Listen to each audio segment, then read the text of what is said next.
Hey everybody, it's Christy from Christy's Beautiful Life. Welcome to ABC Scrappy Challenge letter C. I'm using my How to Kill a Kit with Style, the Vicki Boutin collection. This is the Kaleidoscope collection. And I'm going to start with the first part of the challenge for collections, which is to use the collection in its entirety.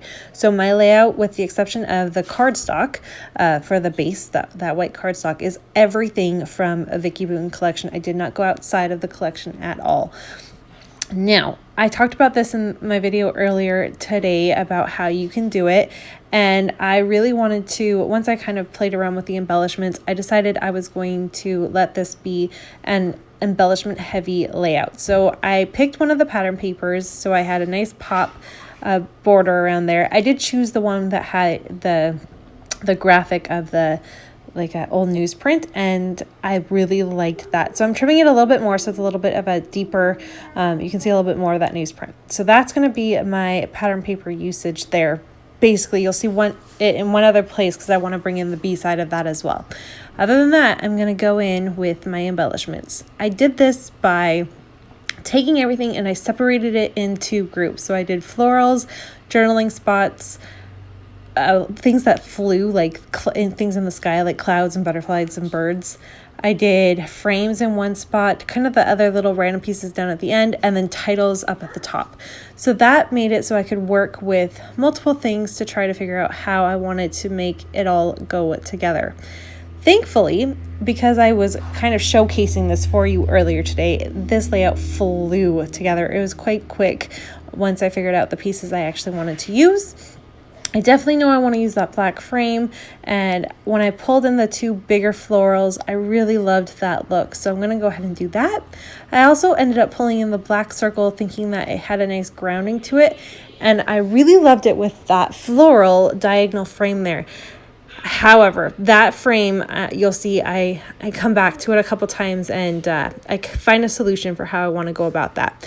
I also pulled in the black and white stripe. I like that. So my kind of grid look that you see going on here is now kind of shifted a little bit to the right-hand side.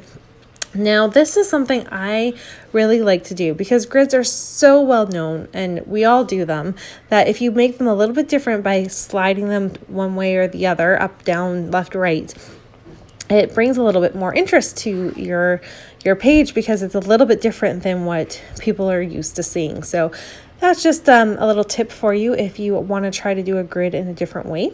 I also know I definitely want to use one of the pre-made words there for my title. I hadn't picked a photo yet, so I wasn't exactly sure which one I wanted to use. I was just trying to figure out what was going to go with what. So I decided to go ahead and pick my photo and go from there.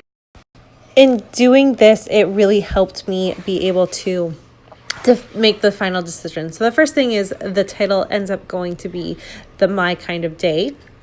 And then I wanted to add, because I'm using a black and white photo, I decided to add a pop of color underneath my photo with another floral. Now these are the really big florals from that collection. And then you can see I took away that frame, and instead I replaced it by keeping the black circle and added 3 little butterflies and a little cluster down there. It's got a heart and a flower and a leaf. And basically what I ended up doing, because I have 3 kids, there's 3 butterflies, and it just so happens that the teal one is the largest one, which is fine because that represents Jackson.